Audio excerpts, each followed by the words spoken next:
I know we can go out there and execute the job. To this point, obviously, we haven't been able to do that, but I still have faith. I still have faith, Mark, and there's nothing that's gonna change that in me. Aaron Reese. Hey, Anthony. Ross played his most yet this past week, and you've talked before about just the transition he faces and the learning curve. Can you kind of explain how different the scheme he was in at TCU or in college, the responsibilities he had in college versus kind of what you're asking him to do now and the challenges that come with the different changing? Yeah, incredibly different than what he was doing. At TCU, he was slanting and on the move a ton. All right. And in that, you always saw his athleticism and his skill set, but you knew from a technique and fundamental standpoint that he was going to struggle, particularly early in his career. Now, to his credit, without an offseason, without a preseason game, he has gotten better, and probably the amount of reps you would expect a rookie to improve, like I said, without having that base from a technique standpoint coming in. So all credit to him. And that this was always the plan going along. You ease him in, you let him get his bumps early. Hopefully you don't hurt the team as a result. And then you try to expand his role as the season goes on. Aaron Wilson. Hey, Anthony. I want to ask you about John Grenard. John had an injury during training camp, and he obviously, like all the rookies, they have the challenges that they face with not having played in the league before, not having an off season. Is there any way that John this season, you think that you can get him going and be able to, see what he can do in a game situation other than the special teams? And what is kind of the outlook for John? What he's facing right now? I think John Grenard has a skill set that can help us. He put himself behind the 8 ball a little bit in camp by his injury. So that caused him to lose a bunch of reps. But to his credit, just like Ross, he is a ball guy, and he cares, and he goes out there and he tries to get better. So at some point, he will be out there and he will try to contribute and help our defense. And I expect him to do a good job. And Anthony, with PJ Hall, we've talked a lot about him. And, one of the guys that when you find someone off the street like that, what does that mean when you can get someone like that and plug him in? And I know he's not the tallest guy. What do you kind of attribute his success to as a, differently shaped defensive lineman? Because you think he's even 6 feet tall on the nose, or do you think it's more like 5'11", some 8s? What do you think?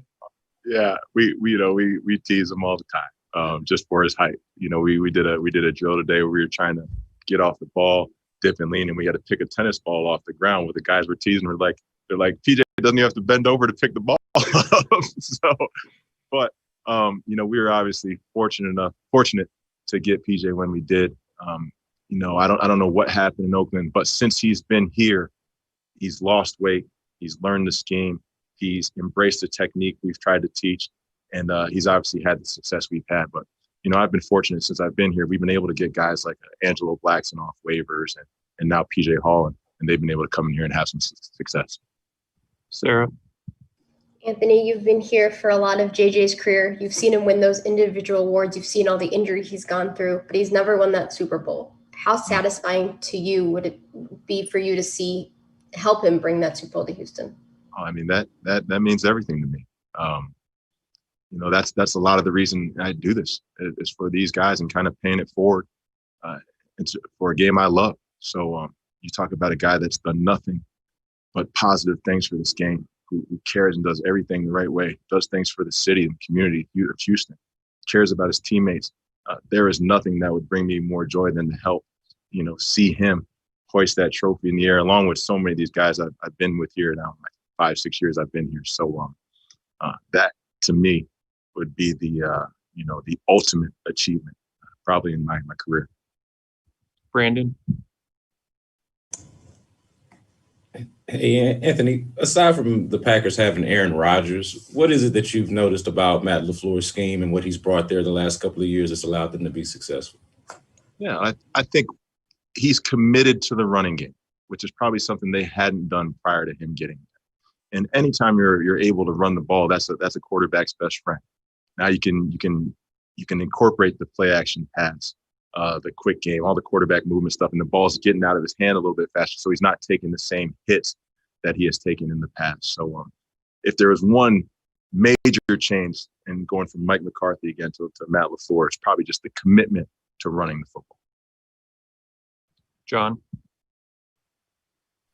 Anthony, since Romeo became the interim coach, has his role changed as far as how he deals with you Not necessarily. The biggest change from our perspective is just he's not in our defensive meetings. And prior to that, he was always in there in helping us in some way, shape, or form. He obviously has a lot more on his plate now.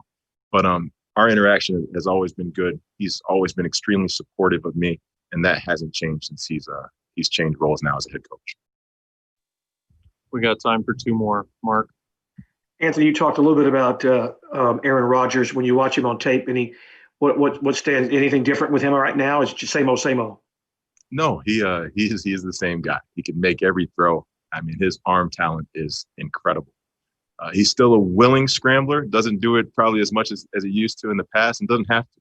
He's got a lot of talented people around him. The Aaron Jones kid is a very good running back, good with the out of the backfield, and he's good as a pass catcher as well. And then Devontae Adams is another threat on the outside. So no, Aaron looks like he did when we played against him back in 2008 when he went out to Green Bay. So he's a talented player, and we look forward to the challenge of facing him and trying to get away. Last one for Aaron Wilson. Anthony, when you were a player, the trade deadline would come up and people, would talk about it. You've seen this as a coach with different organizations. What do you tell your guys about staying focused when they start to worry, about what's my status? Am I on the trading block, things like that? What do you tell players?